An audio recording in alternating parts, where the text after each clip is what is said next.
ኦሪት ዘፍጥረት ምዕራፍ 35 እግዚአብሔርም ያዕቆብን አለው፣ ተነስተህ ወደ ቤቴ ውጣ፣ በዚያም ኑር። ከወንድምህ ከዔሳው ፊት በሸሸ ጊዜ ተገለጠልህ።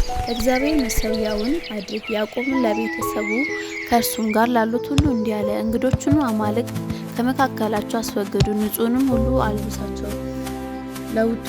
ተነስተውም ወደ ቤቴ እንውጣ፣ በዚያም መከራዬ ጊዜ ለሰማኝ በሄድኩበት መንገድ ከእኔ ጋርም ለነበረው ለእግዚአብሔር መሠዊያውን አደርጋለሁ።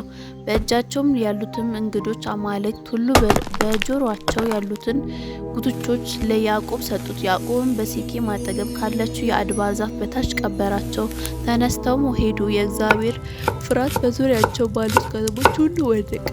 ያዕቆብንም ልጆችን ለማሳደድ አልተከተሏቸውም። ያዕቆብም ከእርሱ ጋርም የነበሩ ሰዎች ሁሉ በከነዓን ምድር ወዳለችው ወደ ሉዛ መጡ። እርሷም ቤቴል ናት። በዚያም መሠዊያውን ሠራ። የዚያንም ቦታ ስም ኤልቤቤቴል ብሎ ጠራው። እርሱም ከወንድሙ ፊት በሸሸበት ጊዜ እግዚአብሔር በዚያ ተገልጦለት ነበር። የርብቃ ሞግዚት ዲቦራም ሞተች፣ በቤቴልም ከአድባር ዛፍ በታች የተቀበረች። ስሙም አልቦና ሩት የተባሉት ተጠራ። እግዚአብሔር ለያዕቆብ ከሁለት ወንዞች መካከል ከሶርያ ከተመለሰ በኋላ እንደገና ተገለጠለት፣ ባረከውም።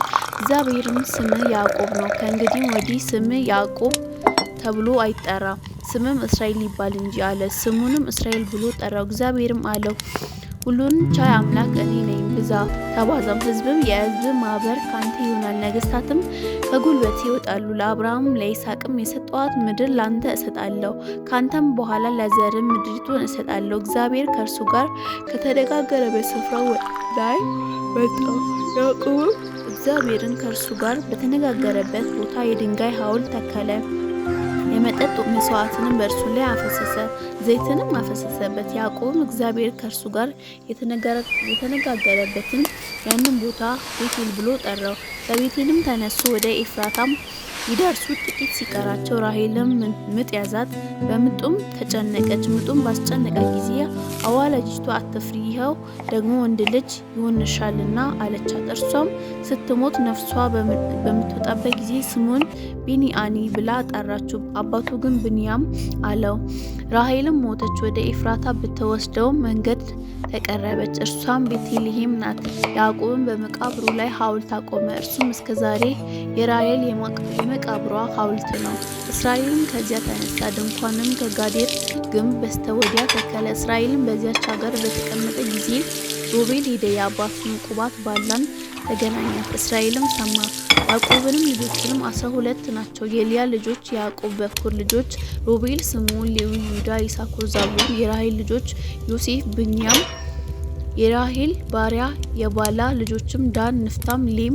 የልያ ባሪያ የዘለፋ ልጆችም ጋድ፣ አሴር። እነዚህ በሁለቱ ወንዞች መካከል በሶርያ የተወለዱለት የያዕቆብ ልጆች ናቸው። ያዕቆብም ወደ አባቱ ወደ ይስሐቅ አብርሃምም ይስሐቅም እንግዶቹን ሆነው ወደ ተቀመጡባት ወደ መምሬ ወደ ቂርያት አርባቅ እርሷም ኬብሮን ወደምትለው መጣ። የይስሐቅም ዕድሜ 180 ዓመት ሆነ። ይስሐቅም ነፍሱን ሰጠ፣ ሞተም፣ ሸምግሎም ዕድሜም ጠግቦ ወደ ወገኖቹ ተከማቸ። ልጆቹንም ኤሳውንም ያቀበሩት ነበር።